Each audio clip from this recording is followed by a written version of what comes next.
कुन्तीप्रियपुत्राय पूर्वा सन्ध्या प्रवर्तते। उत्तिष्ठ गजराज्यास्य कर्तव्यं लोकपालनम्। उत्तिष्ठोत्तिष्ठ विघ्नेश उत्तिष्ठ गणनायक। उत्तिष्ठ गिरिजापुत्रा जगतां मङ्गलं कुरु। श्रीकाणिपाकवरसिद्धिविनायकत्वं प्रीत्याद्य जागृहि कुरु प्रियमङ्गलानि। त्रैलोक्यरक्षणकराणि महोज्ज्वलानि। श्रीमद्विनायक विभो तव सुप्रभातम्। श्रीमद्विहारपुरवास शिवात्मजात कूपोद्भवाद्भुतविलास स्वयंभुमूर्ते। श्रीदेव शङ्खलिखिताश्रितपादपद्मा। श्रीमद्विनायक विभो तव सुप्रभातम्। श्रीनारिकेळवनशोभितपुष्टिगात्र क्षीराभिषिक्त शुभविग्रह तत्त्वमूर्ते। दिव्याङ्गमूषिकसुवाहनमोदरूप श्रीमद्विनायक विभो तव सुप्रभातम्। श्रीकाणिपाकवरभूतलवासतुष्ट हे आदिपूज्य अरुणारुणभानुतेज। प्राचीदिशाम्बरमिदं रविकान्तिनिष्ठं श्रीमद्विनायक विभो तव सुप्रभातम्। श्रीबाहुदा शुभतरङ्गसुबाहुदत्त सुस्निग्धशीतलकणानपि सङ्गृहीत्य प्राभातवायुरिहयास्यति सेवनाय श्रीमद्विनायक विभो तव सुप्रभातम्। गौरीकराम्बुजसुलालितदिव्यवक्त्र श्रीकण्ठमानसमुदाकरमोदरूप कैलासशैलशिखरस्थितबालभानो श्रीमद्गणेश्वर विभो तव सुप्रभातम्। दूर्वाङ्कुराणि जलजानि सुपुष्पकाणि बिल्वानि पूजनविधौ च सुसज्जितानि। नित्यार्चनोत्सुकमदोत्कटवारणास्य श्रीमद्गणेश्वर विभो तव सुप्रभातम्। हृत्कूपमध्यसमुपस्थितचित्स्वरूप कूटस्थतत्त्वमिदमेव हि बोधनेन त्वामत्र भासि विदधासि समस्तशोभान् श्रीमद्गणेश्वर विभो तव सुप्रभातम्। श्रीमुद्गलाख्यमुनिसन्नुतसच्चरित्र वासिष्ठकृत्समदमुख्य ऋषीश्वरीज्या वेदोक्तदेवगणमन्त्रगणादिनाथ श्रीमद्गणेश्वर विभो तव सुप्रभातम्। ऋग्वेदकीर्तितगणाधिपज्येष्ठराज त्वं ब्रह्मणस्पतिरिति प्रकटीकृतोऽसि। आधर्वशीर्षमनुमन्त्रितदिव्यमूर्ते श्रीमद्गणेश्वर विभो तव सुप्रभातम्। ब्रह्मादिदेव परिकीर्तितवेदपाठाः त्वच्छूर्पकर्णकुहरौ प्रविशन्ति देवाः। श्रुत्याधुनैव परिपालय धर्मसङ्घान् श्रीवल्लभेश भगवन् तव सुप्रभातम्।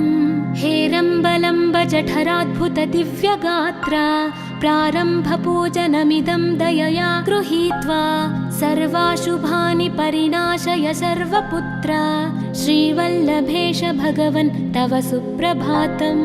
भानुदयेन न हि दृश्यति चन्द्रबिम्बं त्वत्फालदेश शशिरेव विभाति नित्यं। सत्यस्वरूप निगमागमसन्नुताङ्घ्रे श्रीवल्लभेश भगवन् तव सुप्रभातम्। कालाग्निरुद्रसुतकालनियामकत्वं कालानुकूलफलदोऽसि कलामयोऽसि। कल्याणकारक कलाधरशेखरोऽसि श्रीवल्लभेश भगवन् तव सुप्रभातम्। उग्रस्वरूप रिपुनाशक उग्रपुत्र सौम्योऽसि सोमविनुतोऽसि प्रशान्तरूप।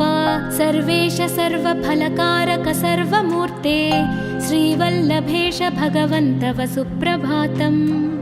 दारिद्र्यदुःखभयभञ्जन दक्ष स्वामिन् तारुण्यविग्रहधनादिफलप्रदायिन् लावण्यमञ्जुलकलान्वितरञ्जितास्य हे विघ्ननाथ भगवन् तव सुप्रभातम्। गम्भीजतुष्टगणराजगकारपूज्य गान्धर्वगानपरिवर्तितनादमूर्ते गाङ्गेयगण्यगणिताधिककलास्वरूप श्रीमद्विनायक विभो तव सुप्रभातम्। मूलादिचक्रनिलयोच्युतयोगमूर्ते त्वामादिदेवमनुचिन्त्य तरन्ति भक्ताः रागादिदोषपरिहारक वेदवेद्या हे विघ्ननाथ भगवन् तव सुप्रभातम्। लक्ष्म्यादिशक्तियुतशक्ति गणेश्वरोऽसि दिव्याक्षरोऽसि शुभमन्त्रविराजितोऽसि तन्त्रादिभिर्नुतनतेष्टतवल्लभेश हे विघ्ननाथ भगवन् तव सुप्रभातम्। नागोपवीतधरनाथ विनोदचित्त नागास्य नाशित महाघनतानुरक्त आनन्दतुन्दिलतनो बहिरान्तरस्थ हे विघ्ननाथ भगवन् तव सुप्रभातम्। भद्रे भवक्त्र नवभद्रद भद्रतेज रुद्रप्रियात्मज मदद्रव शक्तियुक्त आद्रीशजा मधुरवत्सलता निधान हे विघ्ननाथ भगवन् तव सुप्रभातम्। सर्वार्थसिद्धिफलदायक बुद्धिदायिन् विघ्नात्रिवज्रपरिपूज्य चतुर्थी काले भद्रं पदं दिशसि भक्तगणार्थितोऽसि हे विघ्ननाथ भगवन् तव सुप्रभातम्। बालादिभव्य बहुरूपधरोऽसि देव चिन्तामणिस्त्वमसि सर्वफलप्रदोऽसि त्वन्नाम दिव्यमणिरस्ति जगद्धिताय हे विघ्ननाथ भगवन् तव सुप्रभातम्।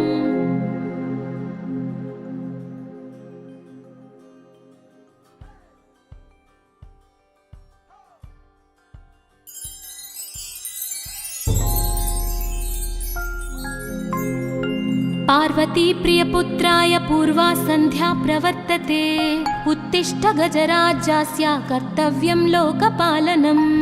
उत्तिष्ठोत्तिष्ठ विघ्नेश उत्तिष्ठ गणनायक उत्तिष्ठ गिरिजापुत्रा जगतां मङ्गलं कुरु।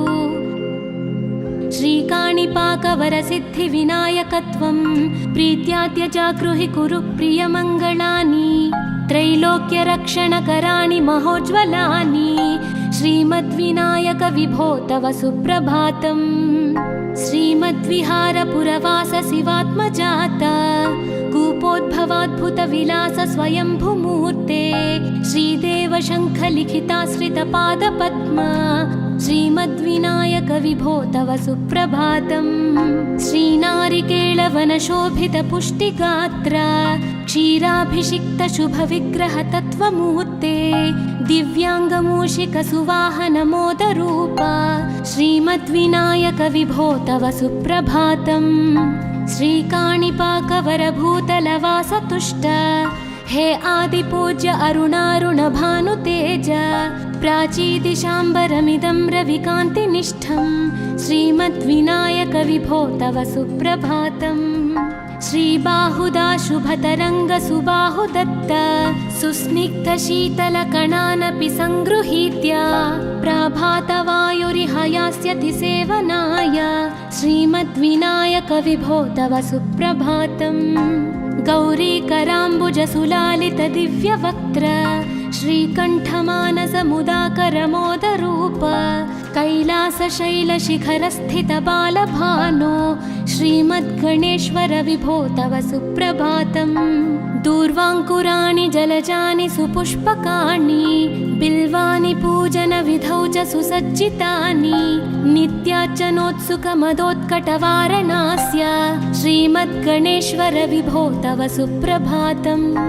हृत्कूपमध्य समुपस्थितचित्स्वरूप कूटस्थतत्त्वमिदमेव हि बोधनेन त्वामत्र भासि विदधासि समस्तशोभान् श्रीमद्गणेश्वर विभो तव सुप्रभातम्। श्रीमुद्गलाख्यमुनिसन्नुत सच्चरित्र वासिष्ठगृत्समदमुख्य ऋषीश्वरीड्या वेदोक्तदेवगणमन्त्रगणादिनाथ श्रीमद्गणेश्वर विभो तव सुप्रभातम्। ऋग्वेदकीर्तितगणाधिपज्येष्ठराज त्वं ब्रह्मणस्पतिरिति प्रकटीकृतोऽसि आधर्वशीर्षमनुमन्त्रित दिव्यमूर्ते श्रीमद्गणेश्वर विभो तव सुप्रभातम्। ब्रह्मादिदेव परिकीर्तितवेदपाठाः त्वच्छूर्पकर्णकुहरौ प्रविशन्ति देवाः श्रुत्याधुनैव परिपालय धर्मसङ्घान् श्रीवल्लभेश भगवन् तव सुप्रभातम्। हेरम्बलम्ब जठराद्भुत दिव्यगात्रा प्रारम्भपूजनमिदं दयया गृहीत्वा सर्वाशुभानि परिनाशय सर्वपुत्र श्रीवल्लभेश भगवन् तव सुप्रभातम्। भानोदयेन न हि दृश्यति चन्द्रबिम्बं त्वत्फालदेश शशिरेव विभाति नित्यं सत्यस्वरूप निगमागमसन्नुताङ्घ्रे श्रीवल्लभेश भगवन् तव सुप्रभातम्। कालाग्निरुद्रसुतकालनियामकत्वं कालानुकूलफलदोऽसि कलामयोऽसि कल्याणकारक कलाधर शेखरोऽसि श्रीवल्लभेश भगवन् तव सुप्रभातम्। उग्रस्वरूप रिपुनाशक उग्रपुत्र सौम्योऽसि सोमविनुतोऽसि प्रशान्तरूप सर्वेश सर्वफलकारक सर्वमूर्ते श्रीवल्लभेश भगवन् तव सुप्रभातम्। दारिद्र्यदुःखभयभञ्जन दक्ष स्वामिन् तारुण्यविग्रह धनादिफलप्रदायिन् लावण्यमञ्जुलकलान्वितरञ्जितास्य हे विघ्ननाथ भगवन् तव सुप्रभातम्। गम्भीरतुष्टगणराज गकार पूज्य गान्धर्वगान परिवर्तितनादमूर्ते गाङ्गेय गण्य गणिताधिक कलास्वरूप श्रीमद्विनायक विभो तव सुप्रभातम्। मूलादिचक्र निलयोच्युत योगमूर्ते त्वामादिदेवमनुचिन्त्य तरन्ति भक्ताः रागादिदोष परिहारक वेदवेद्य हे विघ्ननाथ भगवन् तव सुप्रभातम्। लक्ष्म्यादिशक्तियुत शक्ति गणेश्वरोऽसि दिव्याक्षरोऽसि शुभमन्त्र विराजितोऽसि तन्त्रादिभिर्नुतनतेष्टत वल्लभेश हे विघ्ननाथ भगवन् तव सुप्रभातम्। नागोपवीतधरनाथ विनोद चित्त नागास्य नाशित महाघनतानुरक्त आनन्दतुन्दिलतनो बहिरान्तरस्थ हे विघ्ननाथ भगवन् तव सुप्रभातम्। भद्रे भवक्त्र नवभद्रद भद्रतेज रुद्रप्रियात्मज मदद्रव शक्तियुक्त आद्रीशजा मधुरवत्सलता निधान हे विघ्ननाथ भगवन् तव सुप्रभातम्।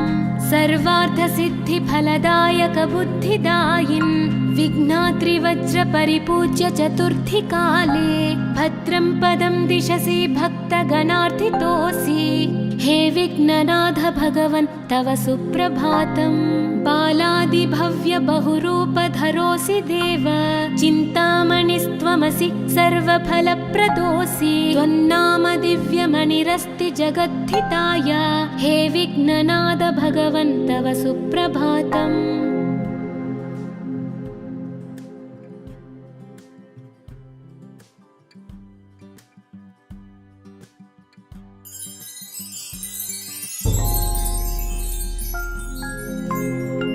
पार्वती प्रियपुत्राय पूर्वा सन्ध्या प्रवर्तते उत्तिष्ठ गजराज्यस्य कर्तव्यं लोकपालनम्।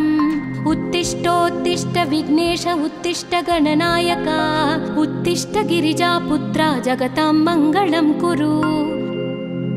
श्रीकाणिपाकवरसिद्धिविनायकत्वं प्रीत्याद्य जागृहि कुरु प्रियमङ्गलानि त्रैलोक्यरक्षणकराणि महोज्ज्वलानि श्रीमद्विनायक विभो तव सुप्रभातम्। श्रीमद्विहारपुरवास शिवात्मजात कूपोद्भवाद्भुतविलास स्वयंभुमूर्ते श्रीदेव शङ्खलिखिताश्रितपादपद्म श्रीमद्विनायक विभो तव सुप्रभातम्।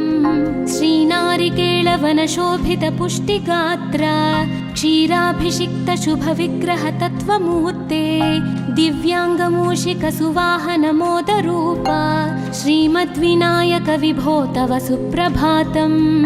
श्रीकाणिपाकवरभूतलवासतुष्ट हे आदिपूज्य अरुणारुणभानुतेज प्राचीदिशाम्बरमिदं रविकान्तिनिष्ठं श्रीमद्विनायक विभो तव सुप्रभातम्। श्रीबाहुदाशुभतरङ्गसुबाहुदत्त सुस्निग्धशीतलकणानपि सङ्गृहीत्य प्रभातवायुरिहयास्यति सेवनाय श्रीमद्विनायक विभो तव सुप्रभातम्।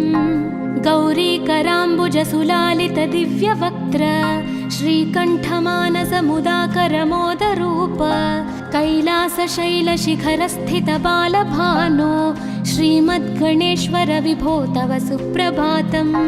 दूर्वाङ्कुराणि जलजानि सुपुष्पकाणि बिल्वानि पूजनविधौ च सुसज्जितानि नित्यार्चनोत्सुकमदोत्कटवारणास्य श्रीमद्गणेश्वर विभो तव सुप्रभातम्। हृत्कूपमध्यसमुपस्थितचित्स्वरूप कूटस्थतत्त्वमिदमेव हि बोधनेन त्वामत्र भासि विदधासि समस्तशोभान् श्रीमद्गणेश्वर विभो तव सुप्रभातम्। श्रीमुद्गलाख्यमुनिसन्नुतसच्चरित्र वासिष्ठकृत्समदमुख्य ऋषीश्वरीज्या वेदोक्तदेवगणमन्त्रगणादिनाथ श्रीमद्गणेश्वर विभो तव सुप्रभातम्। ऋग्वेदकीर्तितगणाधिपज्येष्ठराज त्वं ब्रह्मणस्पतिरिति प्रकटीकृतोऽसि आधर्वशीर्षमनुमन्त्रितदिव्यमूर्ते श्रीमद्गणेश्वर विभो तव सुप्रभातम्। ब्रह्मादिदेव परिकीर्तितवेदपाठाः त्वच्छूर्पकर्णकुहरौ प्रविशन्ति देवाः श्रुत्याधुनैव परिपालय धर्मसङ्घान् श्रीवल्लभेश भगवन् तव सुप्रभातम्। हेरम्बलम्ब जठराद्भुत दिव्यगात्र प्रारम्भपूजनमिदं दयया गृहीत्वा सर्वाशुभानि परिणाशय सर्वपुत्र श्रीवल्लभेश भगवन् तव सुप्रभातम्। भानोदयेन न हि दृश्यति चन्द्रबिम्बं त्वत्फालदेश शशिरेव विभाति नित्यं सत्यस्वरूप निगमागमसन्नुताङ्घ्रे श्रीवल्लभेश भगवन् तव सुप्रभातम्। कालाग्निरुद्रसुतकालनियामकत्वं कालानुकूलफलदोऽसि कलामयोऽसि कल्याणकारककलाधरशेखरोऽसि श्रीवल्लभेश भगवन् तव सुप्रभातम्। उग्रस्वरूपरिपुनाशक उग्रपुत्र सौम्योऽसि सोमविनुतोऽसि प्रशान्तरूप सर्वेश सर्वफलकारक सर्वमूर्ते श्रीवल्लभेश भगवन् तव सुप्रभातम्। दारिद्र्यदुःखभयभञ्जन दक्ष स्वामिन् तारुण्यविग्रहधनादिफलप्रदायिन् लावण्यमञ्जुलकलान्वितरञ्जितास्य हे विघ्ननाथ भगवन् तव सुप्रभातम्। गम्भीजतुष्टगणराजगकार गान्धर्वगानपरिवर्तितनादमूर्ते गाङ्गेयगण्यगणिताधिककलास्वरूप श्रीमद्विनायक विभो तव सुप्रभातम्। मूलादिचक्रनिलयोच्युतयोगमूर्ते त्वामादिदेवमनुचिन्त्य तरन्ति भक्ताः रागादिदोषपरिहारकवेदवेद्या हे विघ्ननाथ भगवन् तव सुप्रभातम्। लक्ष्म्यादिशक्तियुतशक्तिगणेश्वरोऽसि दिव्याक्षरोऽसि शुभमन्त्रविराजितोऽसि तन्त्रादिभिर्नुतनतेष्टतवल्लभेश हे विघ्ननाथ भगवन् तव सुप्रभातम्। नागोपवीतधरनाथ विनोदचित्त नागास्य नाशित महाघनतानुरक्त आनन्दतुन्दिलतनो बहिरान्तरस्थ हे विघ्ननाथ भगवन् तव सुप्रभातम्। भद्रे भवक्त्र नवभद्रद भद्रतेज रुद्रप्रियात्मज मदद्रव शक्तियुक्त आद्रीशजा मधुरवत्सलता निधान हे विघ्ननाथ भगवन् तव सुप्रभातम्। सर्वार्थसिद्धिफलदायक बुद्धिदायिन् विघ्नाद्रिवज्रपरिपूज्य चतुर्थी काले भद्रं पदं दिशसि भक्तगणार्थितोऽसि हे विघ्ननाथ भगवन् तव सुप्रभातम् बालादिभव्य बहुरूपधरोऽसि देव चिन्तामणिस्त्वमसि सर्वफलप्रदोऽसि त्वन्नाम दिव्यमणिरस्ति जगद्धिताय हे विघ्ननाथ भगवन् तव सुप्रभातम्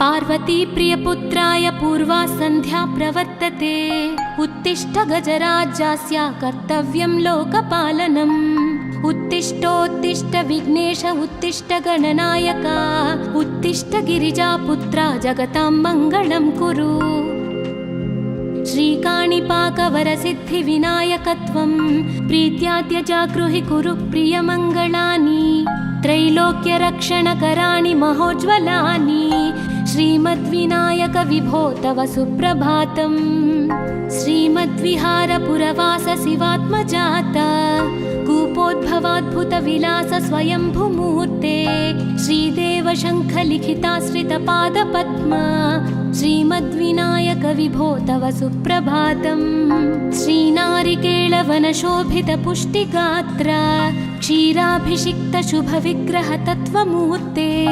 दिव्याङ्गमूषिकसुवाहनमोदरूप श्रीमद्विनायक विभो तव सुप्रभातम् श्रीकाणिपाकवरभूतलवासतुष्ट हे आदिपूज्य अरुणारुणभानुतेज प्राचीदिशाम्बरमिदं रविकान्तिनिष्ठं श्रीमद्विनायक विभो तव सुप्रभातम् श्रीबाहुदा शुभतरङ्गसुबाहुदत्त सुस्निग्धशीतलकणानपि सङ्गृहीत्य प्रभातवायुरिह यास्यति सेवनाय श्रीमद्विनायक विभो तव सुप्रभातम् गौरीकराम्बुजसुलालितदिव्यवक्त्र श्रीकण्ठमानसमुदाकरमोदरूप कैलासशैलशिखरस्थितबालभानो श्रीमद्गणेश्वर विभो तव सुप्रभातम् दूर्वाङ्कुराणि जलजानि सुपुष्पकाणि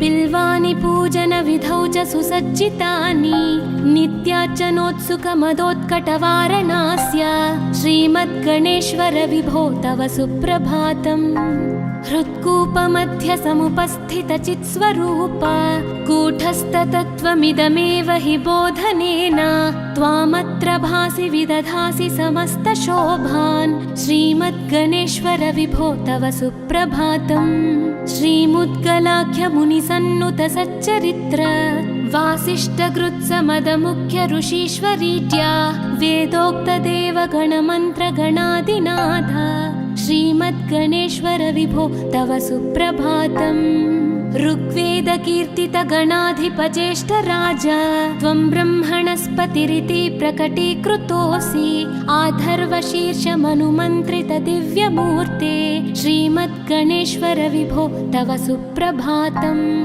ब्रह्मादिदेव परिकीर्तितवेदपाठाः त्वच्छूर्पकर्णकुहरौ प्रविशन्ति देवाः श्रुत्याधुनैव परिपालय धर्मसङ्घान् श्रीवल्लभेश भगवन् तव सुप्रभातम् हेरम्बलम्ब जठराद्भुतदिव्यगात्र प्रारम्भपूजनमिदं दयया गृहीत्वा सर्वाशुभानि परिनाशय सर्वपुत्र श्रीवल्लभेश भगवन् तव सुप्रभातम् भानुदयेन न हि दृश्यति चन्द्रबिम्बं त्वत्फालदेश शशिरेव विभाति नित्यं सत्यस्वरूप निगमागमसन्नुताङ्घ्रे श्रीवल्लभेश भगवन् तव सुप्रभातम् कालाग्निरुद्रसुतकालनियामकत्वं कालानुकूलफलदोऽसि कलामयोऽसि कल्याणकारक कलाधरशेखरोऽसि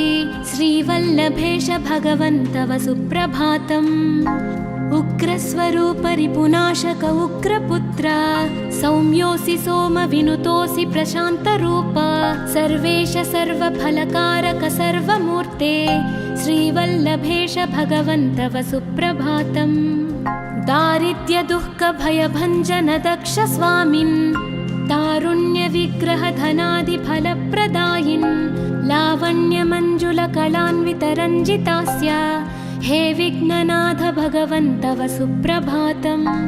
गम्भीरतुष्टगणराजगकार पूज्य गान्धर्वगानपरिवर्तितनादमूर्ते गाङ्गेयगण्यगणिताधिककलास्वरूप श्रीमद्विनायक विभो तव सुप्रभातम्।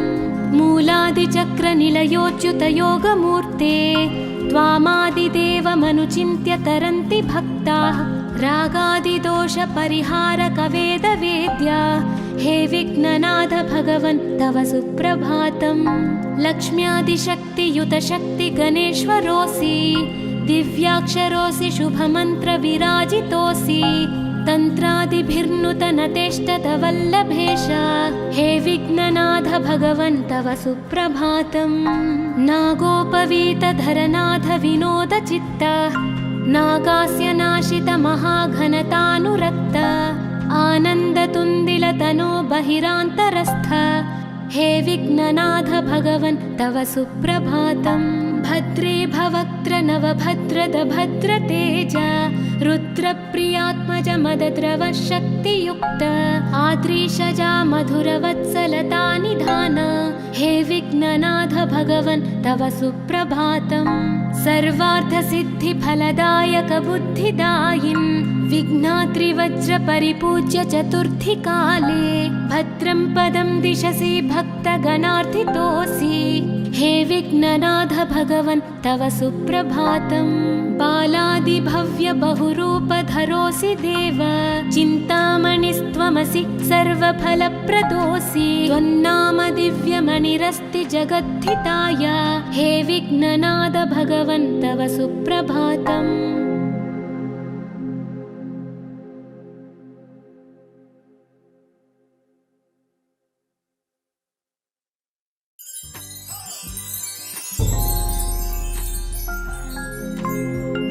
पार्वती प्रियपुत्राय पूर्वा सन्ध्या प्रवर्तते उत्तिष्ठ गजराज्यस्य कर्तव्यं लोकपालनम्। उत्तिष्ठोत्तिष्ठ विघ्नेश उत्तिष्ठ गणनायक उत्तिष्ठ गिरिजापुत्रा जगतां मङ्गलं कुरु। श्रीकाणिपाकवरसिद्धिविनायकत्वं प्रीत्याद्य जागृहि कुरु प्रियमङ्गलानि त्रैलोक्यरक्षणकराणि महोज्ज्वलानि श्रीमद्विनायक विभो तव सुप्रभातम्। श्रीमद्विहारपुरवास शिवात्मजात कूपोद्भवाद्भुतविलास स्वयंभुमूर्ते श्रीदेव शङ्खलिखिताश्रितपादपद्मा श्रीमद्विनायक विभो तव सुप्रभातम्। श्रीनारिकेळवनशोभितपुष्टिगात्र क्षीराभिषिक्त शुभविग्रह तत्त्वमूर्ते दिव्याङ्गमूषिकसुवाहनमोदरूप श्रीमद्विनायक विभो तव सुप्रभातम्। श्रीकाणिपाकवरभूतलवासतुष्ट हे आदिपूज्य अरुणारुणभानुतेज प्राचीदिशाम्बरमिदं रविकान्तिनिष्ठं श्रीमद्विनायक विभो तव सुप्रभातम्। श्रीबाहुदा शुभतरङ्गसुबाहुदत्त सुस्निग्धशीतलकणानपि सङ्गृहीत्य प्रभातवायुरिहयास्यति सेवनाय श्रीमद्विनायक विभो तव सुप्रभातम्। गौरीकराम्बुजसुलालित दिव्यवक्त्र श्रीकण्ठमानसमुदाकरमोदरूप कैलासशैलशिखरस्थितबालभानो श्रीमद्गणेश्वर विभो तव सुप्रभातम्।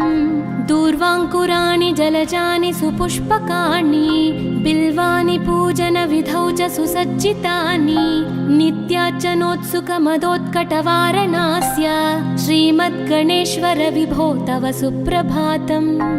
हृत्कूपमध्य समुपस्थितचित्स्वरूप कूटस्थतत्त्वमिदमेव हि बोधनेन त्वामत्र भासि विदधासि समस्तशोभान् श्रीमद्गणेश्वर विभो तव सुप्रभातम्। श्रीमुद्गलाख्यमुनिसन्नुत सच्चरित्र वासिष्ठगृत्समदमुख्य ऋषीश्वरीज्या वेदोक्तदेवगणमन्त्रगणादिनाथ श्रीमद्गणेश्वर विभो तव सुप्रभातम्। ऋग्वेदकीर्तितगणाधिपज्येष्ठ राजा त्वं ब्रह्मणस्पतिरिति प्रकटीकृतोऽसि। आधर्वशीर्षमनुमन्त्रित दिव्यमूर्ते श्रीमद्गणेश्वर विभो तव सुप्रभातम्। ब्रह्मादिदेव परिकीर्तित वेदपाठाः त्वच्छूर्पकर्णकुहरौ प्रविशन्ति देवाः। श्रुत्याधुनैव परिपालय धर्मसङ्घान् श्रीवल्लभेश भगवन् तव सुप्रभातम्। हेरम्बलम्ब जठराद्भुत दिव्यगात्रा प्रारम्भपूजनमिदं दयया गृहीत्वा सर्वाशुभानि परिनाशय सर्वपुत्रा श्रीवल्लभेश भगवन् तव सुप्रभातम्। भानुदयेन न हि दृश्यति चन्द्रबिम्बं त्वत्फालदेश शशिरेव विभाति नित्यं। सत्यस्वरूप निगमागमसन्नुताङ्घ्रे श्रीवल्लभेश भगवन् तव सुप्रभातम्। कालाग्निरुद्रसुतकालनियामकत्वं कालानुकूलफलदोऽसि कलामयोऽसि। कल्याणकारक कलाधरशेखरोऽसि श्रीवल्लभेश भगवन् तव सुप्रभातम्।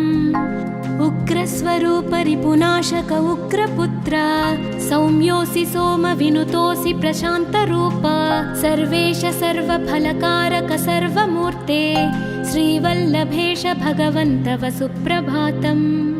दारिद्र्य दुःख भयभञ्जन दक्ष स्वामिन् तारुण्य विग्रह धनादि फलप्रदायिन्।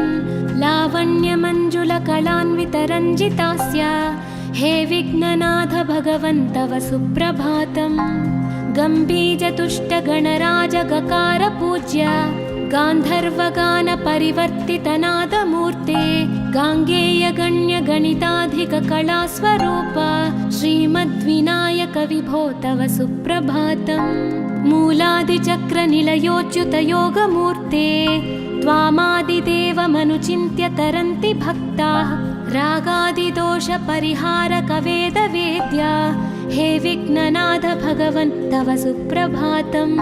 लक्ष्म्यादिशक्तियुत शक्ति गणेश्वरोऽसि दिव्याक्षरोऽसि शुभमन्त्र विराजितोऽसि।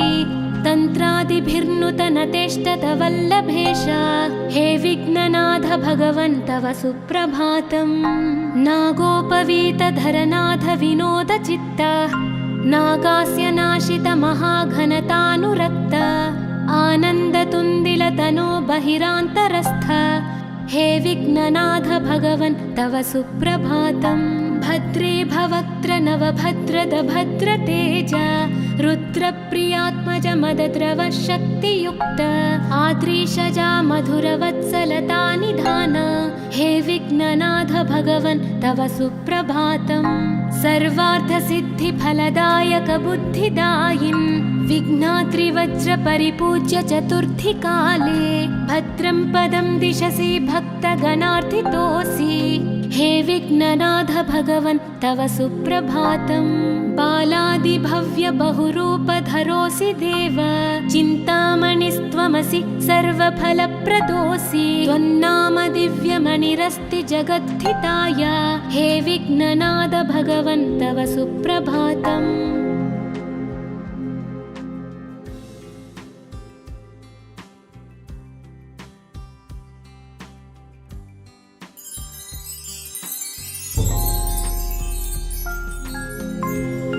पार्वती प्रियपुत्राय पूर्वा सन्ध्या प्रवर्तते।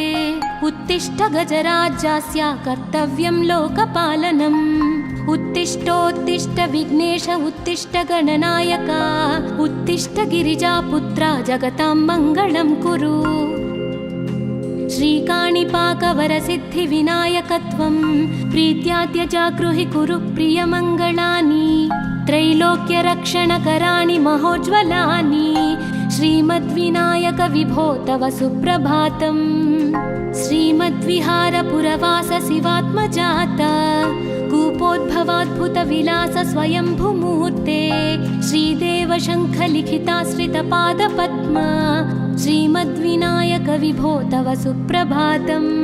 श्रीनारिकेळ नीलवनशोभितपुष्टिगात्र क्षीराभिषिक्तशुभविग्रहतत्त्वमूर्ते दिव्याङ्गमूषिकसुवाहनमोदरूप श्रीमद्विनायक विभो तव सुप्रभातम्। श्रीकाणिपाकवरभूतलवासतुष्ट हे आदिपूज्य अरुणारुणभानुतेज प्राचीदिशाम्बरमिदं रविकान्तिनिष्ठं श्रीमद्विनायक विभो तव सुप्रभातम्। श्रीबाहुदा शुभतरङ्गसुबाहुदत्त सुस्निग्धशीतलकणानपि सङ्गृहीत्य प्रभातवायुरिह यास्यति सेवनाय श्रीमद्विनायक विभो तव सुप्रभातम्। गौरीकराम्बुजसुलालितदिव्यवक्त्र श्रीकण्ठमानसमुदाकरमोदरूप कैलासशैलशिखरस्थितबालभानो श्रीमद्गणेश्वर विभो तव सुप्रभातम्। दूर्वाङ्कुराणि जलजानि सुपुष्पकाणि बिल्वानि पूजनविधौ च सुसज्जितानि नित्यार्चनोत्सुकमदोत्कटवारणास्य श्रीमद्गणेश्वर विभो तव सुप्रभातम्।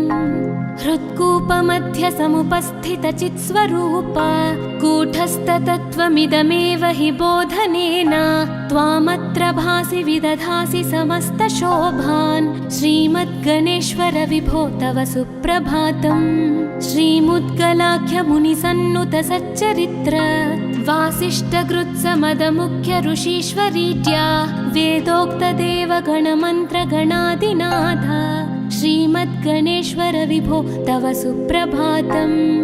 ऋग्वेदकीर्तितगणाधिपज्येष्ठराज त्वं ब्रह्मणस्पतिरिति प्रकटीकृतोऽसि आधर्वशीर्षमनुमन्त्रितदिव्यमूर्ते श्रीमद्गणेश्वर विभो तव सुप्रभातम्। ब्रह्मादिदेव परिकीर्तितवेदपाठाः त्वच्छूर्पकर्णकुहरौ प्रविशन्ति देवाः श्रुत्याधुनैव परिपालय धर्मसङ्घान् श्रीवल्लभेश भगवन् तव सुप्रभातम्। हेरम्बलम्ब जठराद्भुतदिव्यगात्र प्रारम्भपूजनमिदं दयया गृहीत्वा सर्वाशुभानि परिनाशय सर्वपुत्र श्रीवल्लभेश भगवन् तव सुप्रभातम्। भानुदयेन न हि दृश्यति चन्द्रबिम्बं त्वत्फालदेशशशिरेव विभाति नित्यं सत्यस्वरूप निगमागमसन्नुताङ्घ्रे श्रीवल्लभेश भगवन् तव सुप्रभातम्। कालाग्निरुद्रसुतकालनियामकत्वं कालानुकूलफलदोऽसि कलामयोऽसि कल्याणकारक कलाधरशेखरोऽसि श्रीवल्लभेश भगवन् तव सुप्रभातम्। उग्रस्वरूप रिपुनाशक उग्रपुत्र सौम्योऽसि सोमविनुतोऽसि प्रशान्तरूप सर्वेश सर्वफलकारक सर्वमूर्ते श्रीवल्लभेश भगवन् तव सुप्रभातम्। दारिद्र्यदुःखभयभञ्जन दक्ष स्वामिन् तारुण्यविग्रहधनादिफलप्रदायिन् लावण्यमञ्जुलकलान्वितरञ्जितास्य हे विघ्ननाथ भगवन् तव सुप्रभातम्। गम्भीजतुष्टगणराजगकार पूज्य गान्धर्वगानपरिवर्तितनादमूर्ते गाङ्गेयगण्यगणिताधिककलास्वरूप श्रीमद्विनायक विभो तव सुप्रभातम्। मूलादिचक्रनिलयोच्युतयोगमूर्ते त्वामादिदेवमनुचिन्त्य तरन्ति भक्ताः रागादिदोषपरिहारक वेदवेद्या हे विघ्ननाथ भगवन् तव सुप्रभातम्। लक्ष्म्यादिशक्तियुतशक्ति गणेश्वरोऽसि दिव्याक्षरोऽसि शुभमन्त्रविराजितोऽसि तन्त्रादिभिर्नुतनतेष्टतवल्लभेश हे विघ्ननाथ भगवन् तव सुप्रभातम्। नागोपवीतधरनाथ विनोदचित्त नागास्य नाशित महाघनतानुरक्त आनन्दतुन्दिलतनो बहिरान्तरस्थ हे विघ्ननाथ भगवन् तव सुप्रभातम्। भद्रे भवक्त्र नवभद्रद भद्रतेज रुद्रप्रियात्मज मदद्रवशक्तियुक्त आद्रीशजा मधुरवत्सलता निधान हे विघ्न विघ्ननाथ भगवन् तव सुप्रभातम् सर्वार्थसिद्धिफलदायक बुद्धिदायिन् विघ्नात्रिवज्र परिपूज्य चतुर्थीकाले भद्रं पदं दिशसि भक्तगणार्थितोऽसि हे विघ्ननाथ भगवन् तव सुप्रभातम् बालादिभव्य बहुरूपधरोऽसि देव चिन्तामणिस्त्वमसि सर्वफलप्रदोऽसि त्वन्नाम दिव्यमणिरस्ति जगद्धिताय हे विघ्ननाथ भगवन् तव सुप्रभातम्